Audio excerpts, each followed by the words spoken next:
I thought about that. I thought about the energy transference. Like, what does that mean? Because quite frankly, the hair industry is a little bit secret. We do not know exactly where all the hair comes from, and we do know that there is a lot of mistreatment and a lot of people that are getting their hair cut off for pennies in comparison to selling it on the market. So there has been this struggle that I'm having about whether to actually use human hair for anybody. I know another client who was using human hair extensions, and the clients would come to me and say, I don't feel good about this. So something in the energy in the hair was affecting them. They felt that this was not good energy. I do remember hearing stories of my grandfather, stealing an egg from a market, like one egg to feed a family of 6. And I asked him, what is the most racist thing you've ever experienced? And my client was sitting in the back, and a police officer came over and asked for his ID, but not the driver's ID. And I believe the driver was white. And the cop said, we're looking for a light-skinned black man in this neighborhood, committed a crime. But he ended up pulling my client out of the car and roughing him to the ground.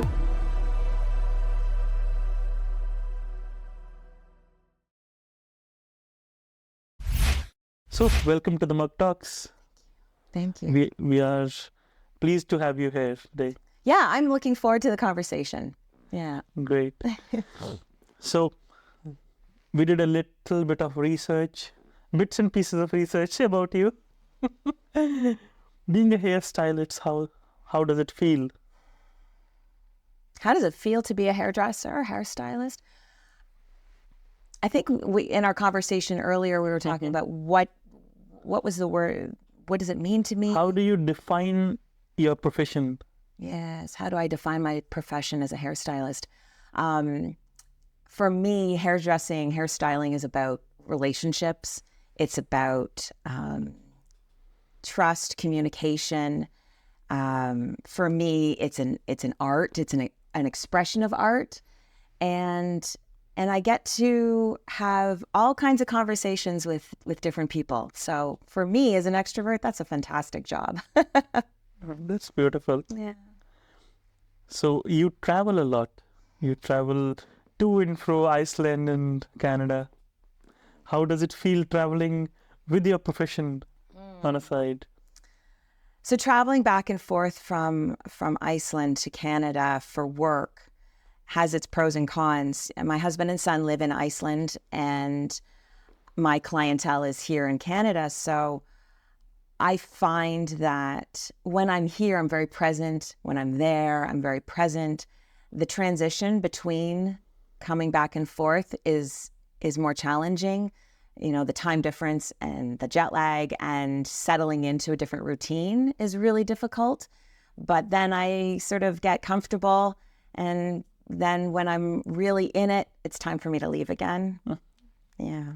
So I'm just reevaluating what are my priorities right now, and my husband and son, I need to spend more time with them on a day-to-day basis. Is spending time important thing in a relationship? What do you think? I think the quality of the time is really important. Because I think that you can be in presence with somebody and not actually be paying attention to them or spending the time with them that they need. And it's nice that I can video chat with my husband and son, but to be there physically in person lends a different type of presence. And with my son, he has ADHD. So do I. Big surprise. And I recognize that he really just needs to see me being engaged with him. Parents, we tend to gloss over and be on our phones, and I'm being very mindful to change that. Yeah. How an ideal parenting looks like for you? Ideal parenting. There is no ideal parenting. When you make a decision, you have to just make the most of that decision. You're constantly questioning everything that you do, right? I'm in Iceland. with my family. That seems to be the sensible way to do things. But then when I'm with my clients and I'm expressing how I show up in my career to my son as an example to him is important for me. But I don't know how he's going to take that. Is he going to take it like, hey, women can do things and be contributing parts of society and not just stay at home, unless that's, the dynamic of the family. But then I'm like, does he think that I'm ignoring him, or does he think that I'm not, I don't care enough to be around him? I don't know how it's going to show up, but I have to be conscientious and make the decision that knowing that it's with my best intentions. Let the future unfold and see what happens, basically. Yeah. Trust in the process. There are no good decisions or bad decisions. Just you make the decision and you understand accountability, responsibility, and I also think that being proactive is really important, because if you don't make those decisions or choices that you can in the time that you can make those decisions and choices, it's going to be made for you one way or another. Time keeps moving and things keep happening. So inevitably you are going to be pushed into a different situation. So be proactive. Either you move happily or you curse the situation and move further, but you need to move in life. Yep. Yes. And also be present. It's a very interesting kind of concept, being present and moving at the same time. Mm-hmm. Moving, I think, is relative to what we are moving. Mm-hmm. Sometimes people feel that the situation is stagnant. They're not going in their life, but they don't realize that everything is moving. Yes. Soon they realize that the time has passed. Yeah. And the time was moving. Yeah. The time was moving, and they weren't proactive about making their life more colorful and plentiful and do the things that maybe they sought to do so long ago. Yeah. Do the things now. What's the best piece of advice you can give to anyone? I think a lot of the advice that I would agree to say, that many other people would say, are sound cliche, right? Listening to your gut.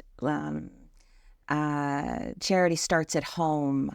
What goes around comes around. These things, what you put out, you get back. All of these sayings that you hear day in and day out, when you really start to apply it to your life, when you really start to think about the meaning, the deeper meaning of these cliches, I think that that's what starts to unpack your self-searching, figuring out who you are, and the meaning of life for you is going to be your meaning. Everybody's meaning is something else, a little different, and just showing up the best that you can and forgiving yourself, being your best friend, all of the things. So there is this quote that we live in perception of what people think they think of us. Right? So there is this quote which says, you are not what you think you are. You are not what other person thinks you are. You are what other person thinks you think you are. That's right. I actually am following that. I don't think I could repeat it, but 100%, it is the perception of the reality. And the language that I've started to use is the story I make up about this situation is, or the story I make up about you is, because that's just my story. It's my perception, and it's not anybody else's. And the one, okay, so going back to like the one piece of advice is it has to have something to do with context and intentions, right? When you step into any situation, what's the context and what is the person's intention of receiving or sending in message? We've lost sight of celebrating our differences and understanding that it's inevitable that we're going to be different in the world. And that's a really special thing. That's a beautiful piece. Yeah, I feel good energy in this room. Oh, let's talk about energies. Okay. You recently told you are fascinated by energies and all. You're wearing bracelets. Mm-hmm. They're stones. Yeah. Do you believe in energies of stones? 100%. 100%. It's very funny now that I think about it. When I was a little girl, all I used to do was pick up little rocks and stones when I was a kid. That was what I was drawn to, the element that I was drawn to, I guess. Not so much water, fire, and rock, metal, rock. My son does the same thing. He picks up stones everywhere and sticks. And it's become a bit of a joke. I'm like, oh, it's stick of the day, because he picks up sticks from school and brings them home.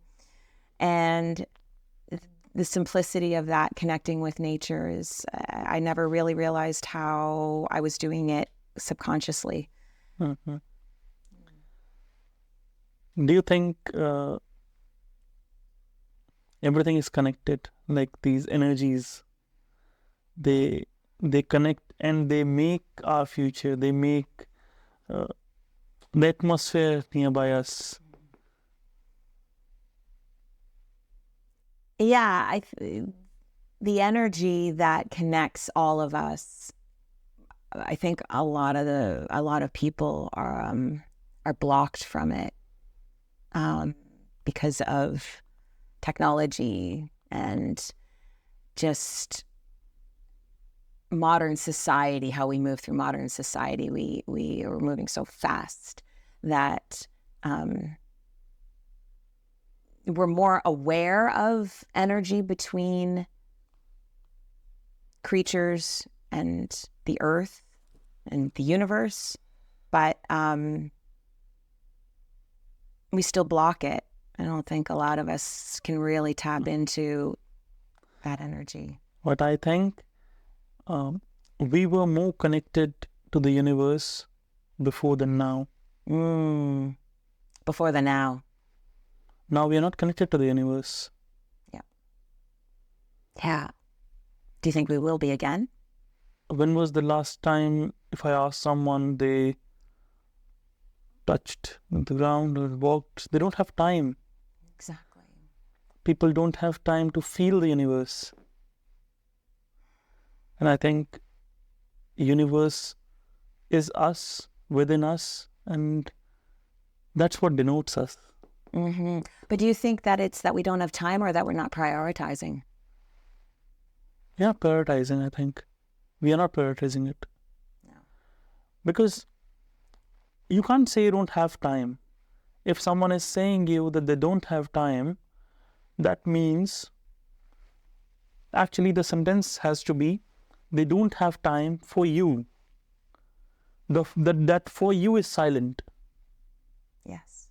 In that sentence. Mm-hmm. So they have time, but for their priorities, not for you. That's right. That again doesn't mean that you are not the priority, but maybe you are down on the list. Yep. And something else is up. Yep. And priorities change all the time. Kind of segueing, because I do have the ADHD. We do things that are urgent, not important. At least that's what I do. I do things that come up as urgent, not important, and I'm working towards doing things that are important before they become urgent, so that I have a calmer space around me. We are always doing the thing that comes up the most important because we've maybe, procrastinated to do it 3 months ago. That's a very beautiful thing you told about. Yeah, I learned it from the 7 habits of highly effective people. Beautiful. Yeah, stuck in the brain. Beautiful. It's a very beautiful conversation going on. Yeah, I think nice so. one. Okay, let's talk about headlocks. Ah, yes. What's the history of headlocks? So If we you're go you're in, referring to them as headlocks. So that's really great because okay, so let's talk about the etymology a little bit first. yeah, When I started in this industry, there was barely a Google, okay, but if you were to look on the internet, if you search the word dreads, you saw actually predominantly white people. If you Googled the word locks, you got predominantly people of color, and if you Googled dreadlocks, you got the gamut of everybody. And then there's other words in other tribes and other parts of the world, Jettas, Congos, Bongos. So the popularity of what to call them has been a point of contention on social media for some time. But headlocks, that's cool. Or hairlocks, which actually a friend of mine, that's her company name, is Hairlocks. It's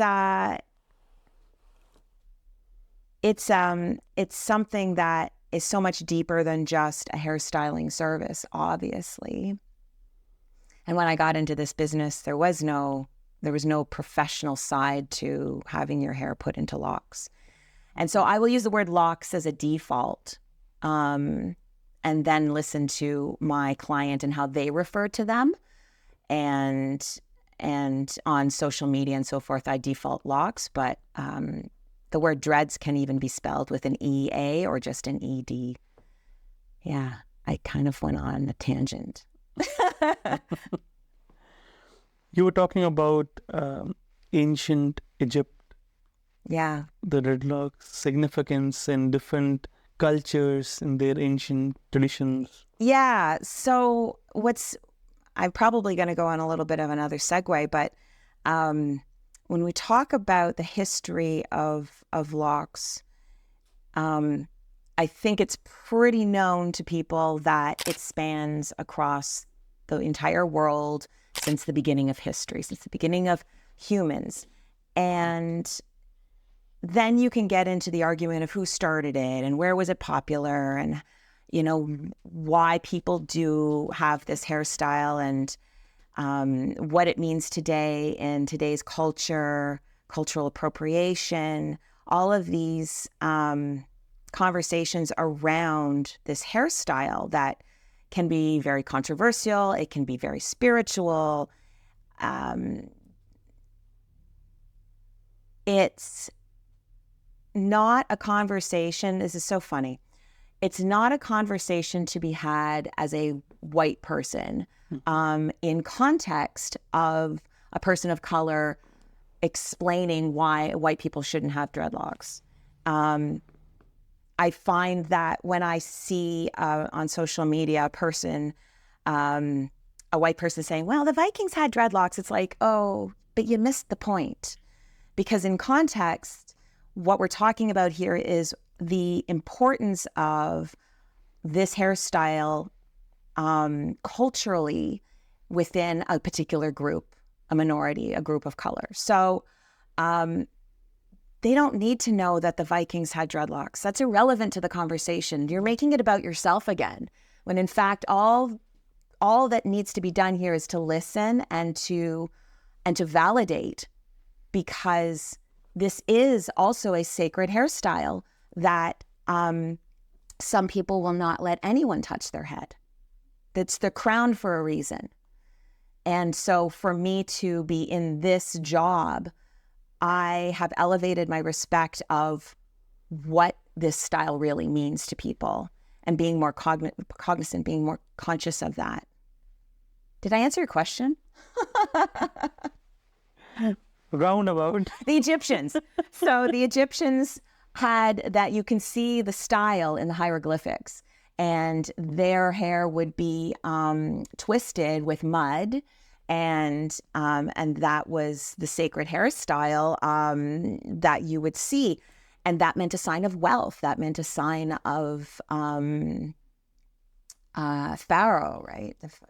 You were talking about pharaohs. Yeah, and so when you think about what does it mean in each culture, in society, we can see it being represented as wealth, poverty, war, peace. It can be people will have locks for practical reasons to describe where they come from, what tribe they're in. It's so fascinating how complex this one hairstyle is. Yeah. Beautiful. So you traveled from Iceland to Canada, to and fro many times. Iceland being one of the closest countries to nature, I would say. Oh. Right? How does it feel being there? Do you feel more connected to nature?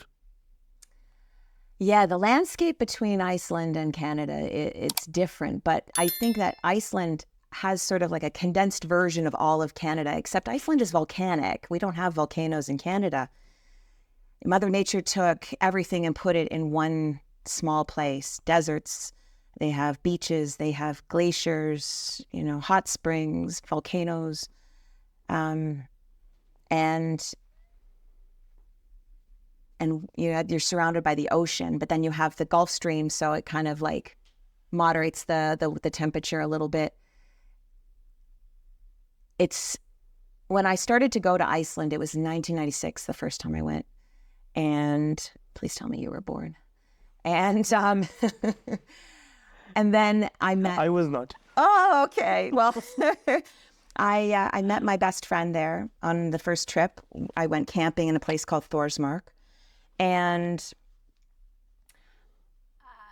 I just was, fascinated with the country and the culture. The idea of traveling to other places in the world, and 19 years old intimidated me. I would hear people traveling and doing these backpacking adventures. And I'm like, how do you go somewhere and then go travel another, couple of hours to a new country, new culture, new currency? And Iceland is just this one little hub. And something connected me. Something brought me there. And now I'm married to an Icelander. That was unexpected. Again, coming back to the topic of pharaohs and different cultures, do you feel any significance in a particular culture for headlocks? Well, absolutely. There's I have two clients who are Shiva Hindu monks, and they have a particular number of jettas that they can wear on their head. It's a spiritual number, and one of my clients was a white woman who converted, and my other client, Indian man. And I learned a lot about the hairstyle always being on the top of the head because of the energy, because the crown. And so they all get extensions, lock extensions. Wow. Yeah. So you told Shiva Hindu monk. Yeah. If the hair is short, they have people in the temple that will put synthetic hair to add the jettas, and then they can get them on the top of the head. So I did this style for two clients, and the interesting part was that they could not use human hair for reasons of karma, and that made sense to me. And I asked my one client, I said, I offer lock extension services to my clients, and I've been doing it for 20 years. And I thought about that. I thought about the energy transference. Like, what does that mean? Because quite frankly, the hair industry is a little bit secret.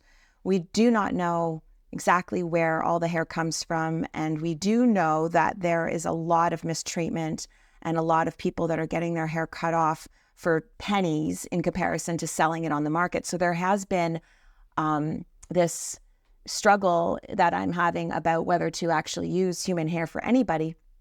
But the times that I had used it, I asked my client, what does that do to them and their, their energy? I know another client who was using human hair extensions, and the clients would come to me and say, I don't feel good about this. So something in the energy in the hair was affecting them. They felt that this was not good energy. And the client said to me, I believe, this is her belief, she said that essentially when I'm putting the hair to the client, I'm blessing it, I'm cleansing it. I'm creating sort of a neutral territory where that energy is renewed, if that makes sense. Again, if we see professionals, some are just doing it as work, just to give you the wigs. Big companies just offer you the wigs, offer you hair transplant services and all those things. And when we talk about energies, that every human being has different energies, and having something like someone's hair with you every time, that gives you some kind of vibe of that person. I agree. Have you ever had any experience of that kind? Any of your clients? Well, not my clients. My clients have always felt very safe and very comfortable, and they've never spoken about the hair emitting some kind of negative energy.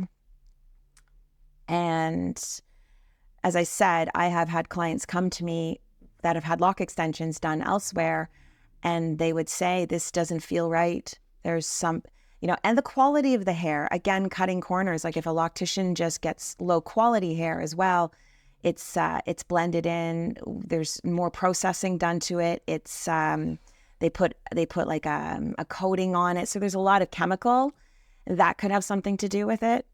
I'm just going by my gut feeling. Again, also, I saw this advertisement. It said Icelandic air in a can. Oh. And they're selling it for $5. So, pretty shocking for me, I would say. Yeah. That a country, some people in that country, they are selling air of that country. So it was written Icelandic mountain air. And it's a can. Yeah. And it's of $5. And you just open it and that's it. Inhale. Just inhale. Just once? And then it just disperses into the air, I suppose. I don't know. Wow. You have been to Iceland, so in the air somewhere different. Yeah, absolutely. Okay, so the first time I went in the 90s, I remember getting out of the airport, and I breathed in this deep breath, and it was so clean. There was this beautiful smell in the air. It just smelled so fresh, and almost so fresh that I couldn't even breathe it. It was so clean. Like I just wanted to inhale it more, and it was impossible. Since then, I'm kind of chasing the dragon a little bit, because I'm like, that first time, since then, there's been more air traffic pollution. There's more tourism. There's so much more construction. And I don't know if I'm, it's in my head or not, but it doesn't feel as fresh still compared to other places in the world. Absolutely. But very quickly, that country is, it's changing in its environment, which is a little distressing, I want everyone to see Iceland, of course. Iceland wants everyone to see Iceland. Very proud people. But when you have 7 times the population traveling through the country in a year in tourism, it's not sustainable. Of course. Yeah. I worry a little bit about the little country, but I think that's also goes for any small place, any Caribbean island, that gets inundated with tourism because it becomes popular. Also, I would like to talk about the traveling part of yours. How important is it for a person to travel? How important is it for a person to travel? I really believe that life extends outside of your little bubble, you know, where you reside, where your core community is. Because when you go outside of that community, that's when you discover new things, you learn from your own experiences rather than taking everybody else's opinions for granted. And on the other hand of things, it's a, you know, pros and cons. It's difficult when it's a small population and there's billions of people in the world that want to go and explore. But there are parts of the world that have been destroyed by humans that, you know, we sort of take over a space. Nature does prevail. But it's also the air pollution with our traveling. It's this blessing and curse of being able to explore the world wherever you want to go, and at what cost to the earth. It's that's a hard one, right? The carbon footprint, but it's more accessible than any time before in the history of the world. Yep.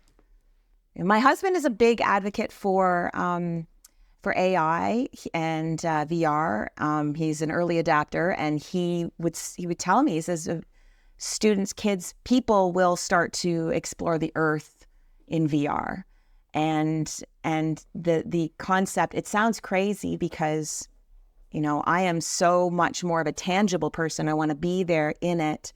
But if it isn't sustainable, if it isn't environmentally friendly, but we can explore these places through VR, it's pretty remarkable what you can see and maybe eventually smell. They'll maybe incorporate some other sense. If I would say right now, like when we see any enlightened person, right, the history of how they lived their life, every enlightened person has traveled. We are going to Buddha. He traveled. And in many religions, they say that traveling opens up. Mm-hmm. Traveling opens you up. By traveling, you meet yourself. Mm-hmm. Yes. So you have met everyone else, but you have not met yourself. Traveling makes you meet yourself. I like that. Traveling makes you meet yourself. Yeah, but it's not available to everybody. So the definition of traveling, like we're talking about traveling across the ocean or traveling to the next town. It was not defined. Traveling was not defined in early times. Yeah. They just used to take a bag and go, just walk. Yeah. They used to walk for like miles and miles. It's today that we have these flight tickets. Yeah. The easy access. That is coming with the negative impact on the planet. Yes. Yeah, absolutely. That's the struggle I think most of us are, you know, having about seeing the world and at what cost. Do you think there are more cons than pros? That's a debate question that my husband would love to answer, because he would just keep coming up with pros and cons on both sides of things. I think it's subjective. I think the pros and cons list is different for everybody. For me, because of my situation with my husband and son in Iceland, you know, I'm mindful of how many times I'm going back and forth. And then, you think about people who are in business and they're traveling for meetings all over the world all the time, and what kind of carbon footprint that leads to. Of course. Yeah. Context and intentions. So, you were born in Canada. Yep. You have seen Canada for 30, 40 years, I would say. Yeah, The transition of Canada. Yes. How has it changed? Oh, goodness. From 1970s, 80s to 2024 today? Well, in what context are you referring to the change? Overview? Overview. Overview.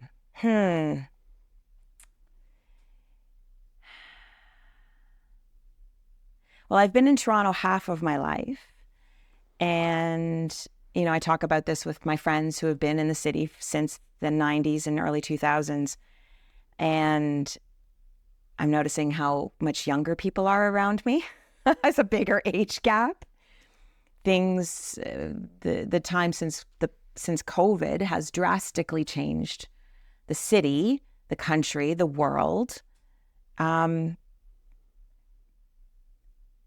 try not to be bleak about it. I try to find the positives that are happening in technology, in research, in medicine, social media. We are just at the beginning of using this crazy tool, and I think we're probably just like kids with new toys, being like, "Oh my God, look at this thing!" And 100 years from now, they're gonna be like, "What were they doing? Like, what a waste!" And so, the all-over feel of Canada, it's just been the slow progress of more cultures, more immigration, which is just, it's normal. We have the capacity in Canada. We have so much land mass. I personally don't know why Toronto is the only place that seems to be building at such an alarming rate, because I live right downtown and I'm watching it all around me. And I feel like maybe it's a little bit too little too late with the subway systems and stuff like that. But when I put myself into a 20-year-old's shoes, it's just life. It's exciting. It's moving, always something going on. And I can see how, as I get older, that my world seems to slow down, but the rest of the world is staying on the same pace that it always has been. Mm-hmm. Do you think the immigration has some way affected the real culture of Canada? Canada, it's a complicated question, because we all know that my ancestors came over here, were told that there was free land, and when they got here, they couldn't go back.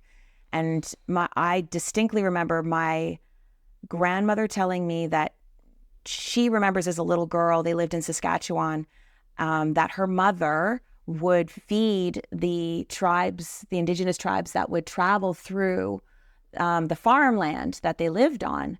And those are some of the stories that we don't talk about. We only talk about this segregation of like the colonizers coming here and taking over. And then so now it's settled with these white European cultures, and now it's different cultures from all over the world. And again, this one hub of people that settled at one time is now shifting into a world of international culture, and we're just in transition. That's what I feel is happening right now, is that my generation, younger generation and older to me, are not used to it, in a sense, like the changes and not just with immigration and culture, but LGBTQ, like there is this need to have these difficult conversations and recognize where people are uncomfortable and what their biases are, and who surrounds them, what their community is. And as our generations get older and the younger ones grow up, they're just used to it. It just is, until they get older and there's change and they're like, what is happening? And their life slows down. Yeah, it's cyclical. Yeah. Would you like to share any story of your grandmother with you? Yes. That she told you about? Oh, wow. Well, she was the one that said to me, charity starts at home. And my grandmother, I think she was a very, she was ahead of her time. I remember she was never a smoker. And of course, in the 40s, 50s, 60s, everybody smoked cigarettes. And she would go to these IOF dances, and she'd get there early, and there were the like dinner dance, right? So there would be tables of 8 or 10 people, and she'd get there early. She'd pick her table, and she'd take all of the cigarette ashtrays and put them under the table, and she would say, "This is the non-smoking table."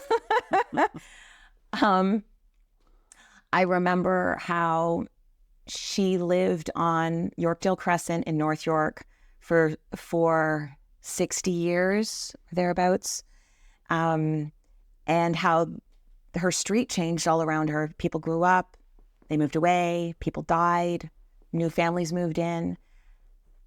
And the thing that my grandmother really taught me was to really treat everybody with kindness and curiosity and respect. And that, you didn't see a lot of that. So there was a family down the street that moved in. It was an Indian family. And they became the closest of friends. My grandmother was the first person to go over and introduce herself and welcome to the neighborhood. And I remember this. She'd go to the bulk food store, and everybody knew my grandmother. And she'd go to the grocery store for Tino's, and so she was around a lot of diversity and fit right in. She just laughs and talks to people, and I'm proud to say that I think I have a little of that spirit in me. So, yeah, I'm close to my grandma. I can't believe you asked me about her. That's awesome. Beautiful. Did she share with you any of her stories from her childhood in Canada? She had her struggles. I almost feel like, did you research my grandmother too? Because it's very interesting. She was probably one of the very, very first women in Canada to get her driver's license. At 16 years old, she and my great-grandmother drove to the DMV, whatever that was, back in the 20s, 30s. She was born in 1919, so whatever 16 years is, 24? 34. And the driving instructor said to her, "Did you just drive here through all these coulees?" And the coulees in Saskatchewan are these like windy dirt roads that get really muddy. Mm. And she said, "Yeah, we just drove." And he says, "Here you go. Here's your license." That's it? Yeah. Yeah.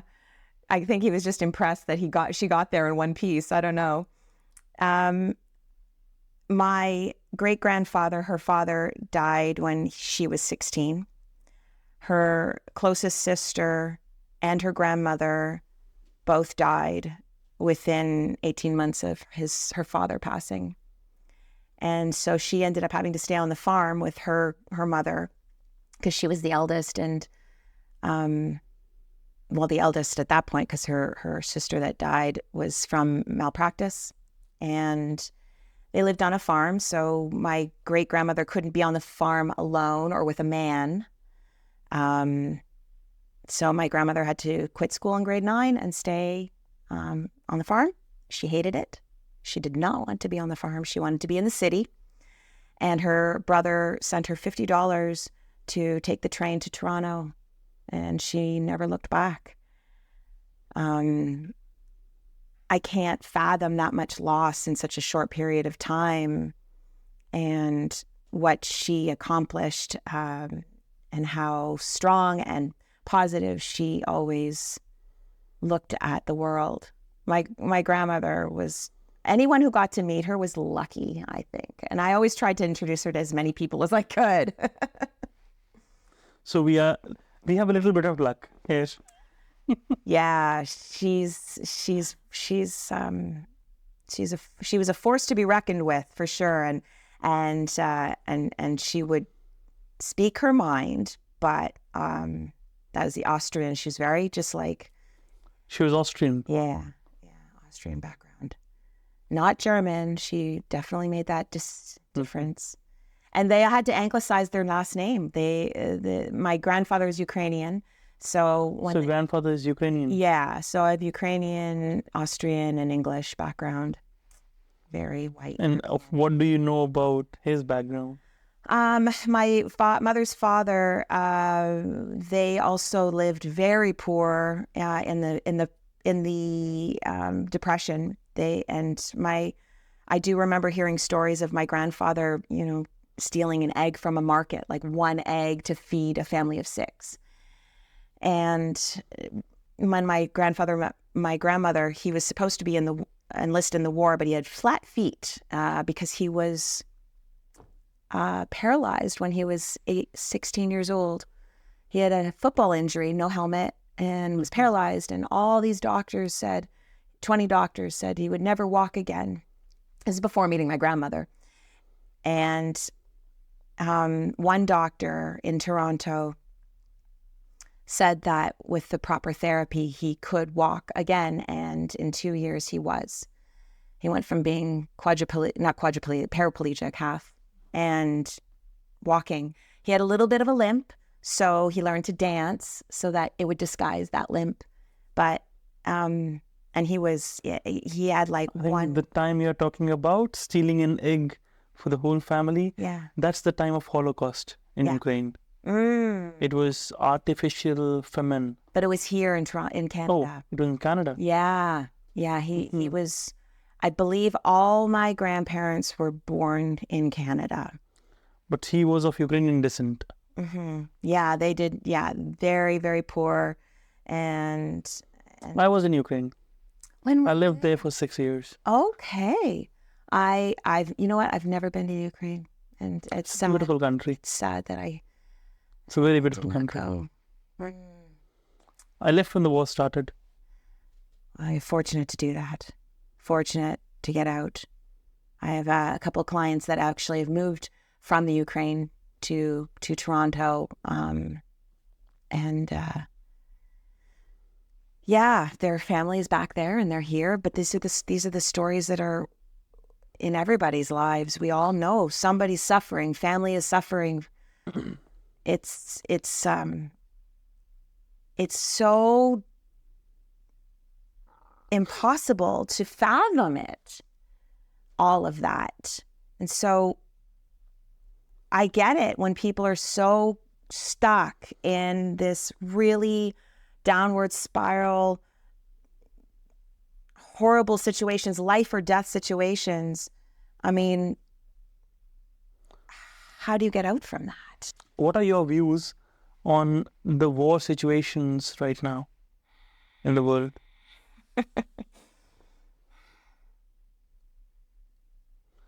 Well, make it Russia, Ukraine, Israel, Palestine, of course, Iran. There are a lot of I would say 50 or 60 wars going on at the same time. Yeah, right. As I said, it is near impossible to fathom one war, let alone multiple wars happening all over the place. And for me, I still stand by context and intentions. What is the person? What is the individual person's connection to that situation?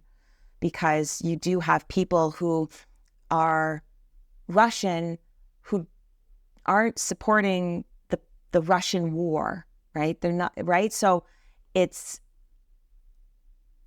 really so layered that I find it difficult to make a solid stand on one side or the other of anywhere in the world.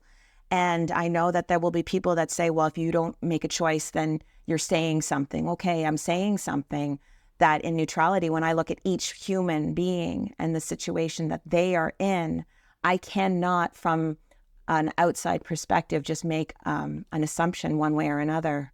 Does that make sense? I wrote a book on my own experience of Russia-Ukraine war. It's titled The Life of Tolka. Okay, I would love to get 6 years of mine in Ukraine and how I escaped. Now I left Ukraine. I'd not say escape, but how I left Ukraine, that country. It's a Right. So whole your story. experience is going to frame your bias. It's going to frame your opinions about. I think everyone has to take their sides, and the sides can be either right or left or neutral. But being neutral is not being on either of sides. Being neutral, according to me, means you're not supporting war. You're supporting dialogue. Thank you for saying that. You're supporting conversations, that anything can be solved.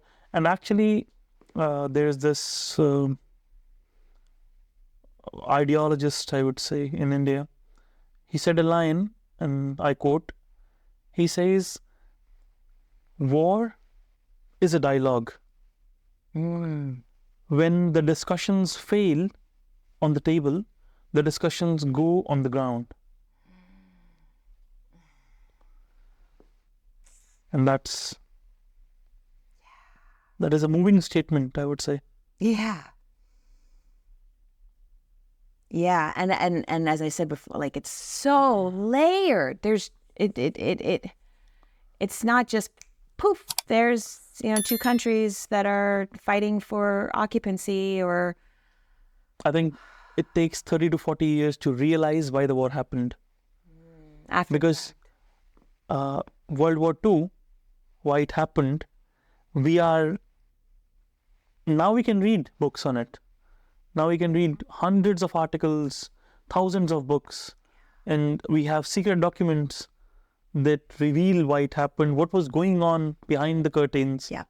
Right? But it happened 30, 40 years from that time. Yeah. And the people who were in it are going to have a very different experience than the people who are writing about it. And I would say 30, 40 years from now, when we look at the war of Russia-Ukraine or Israel-Palestine, we know why it happened, what was going on behind the curtains of Russia and behind the curtain of Ukraine and US. What was exactly happening at the moment. Yeah, the truth will come Because by that time, the secret documents will get revealed. Yeah. Yeah, and until then... the generation goes away. And that's why they are not revealed until 30, 40 years. So that the people who can fight for that statement are already gone. Now you can reveal it. That's true. And history changes how the stories are told and who's telling those stories and what information they're omitting and what information is coming to fruition. But history remembers. Remembers the feeling. History remembers everything, I would say. Whatever the condition is, whatever your stance is, if you are on the right side, if you are even neutral, but if you think neutral is the right side, history will remember that one person named this at this point of time. Doesn't matter who told to be at right side or left side, the person was on his side. Yeah. Not being forced for any sides. Yeah. I in context with my clients in my salon, in my space, it's a private space. It's a safe space for people to come and share their deep secrets and their ideologies and their concerns. And that's one thing that I feel very grateful that I can offer to my clients, is that private time for them to voice whatever they need to share at the time. And we have, fun, uplifting conversations, and we have deep conversations. You would have heard a lot of your clients, right? Their emotional stories, their life. And some stories are moving. They change you. They change your perspective to life. Yep. I just learned about the human library. And these stories form your perception of life, and they stay with you. Do you have any? Would like to share any? Particular stories? Any? Wow. Goodness. Okay. One that really hit home was shortly after the pandemic, and in light of Black Lives Matters, I started to ask deeper questions with my clients of color, with all my clients actually. But I really wanted to allow them to share with me so that I could learn and get a better understanding of experiences that I would never come across. And I had one client, he is Jamaican Greek, and I do his hair and his brother's hair. And I asked him, what is the most racist thing you've ever experienced? And he said that once he and his friends were parked in a parking lot, friend went in to get something at the convenience store, and my client was sitting in the back, and a police officer came over and asked for his ID, but not the driver's ID. And I believe the driver was white. And the cop said, we're looking for a light-skinned Black man in this neighborhood, committed a crime. And he said, well, what's his mix? And the police officer said, well, that, I don't know if the police officer answered or whatever, but he ended up pulling my client out of the car and roughing him to the ground. And I do remember him saying that he had grass rash from the cop pushing him. I just shocked, crying. I felt so angry and helpless, and so many emotions happening.